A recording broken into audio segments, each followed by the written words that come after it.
Ja tämän miksi tollet suomapelsa mai anjatteen Nilseni ja sa Nilsmahte Matti suule orru vuohtus, mutta lääkäl eeret lahpaluoppalis.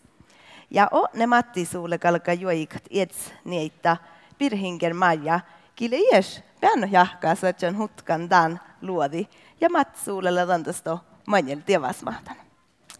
And now we travel back to the Finnish side of Sápmi. Matti Sule Vash lives in Vuohtu, and Matti Sule is going to joik his daughter Pirhingermarja, who herself composed this joik when she was only 1.5 years old. Together with his father, Matti Sule, they finalized the joik. Matti Sule, lägeborre, the stage is yours.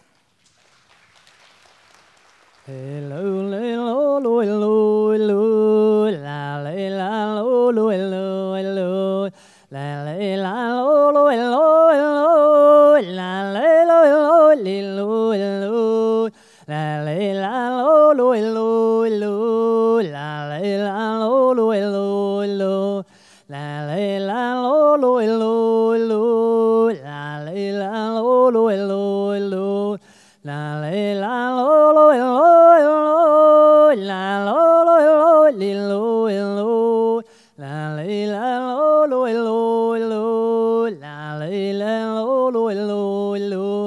la la la lo lo lo la la la lo lo lo la la la lo lo lo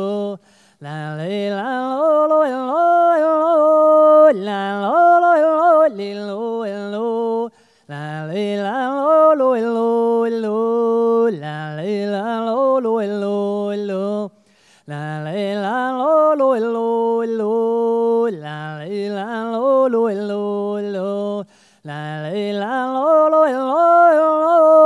la lo lo lo la la la lo lo lo la la la lo lo lo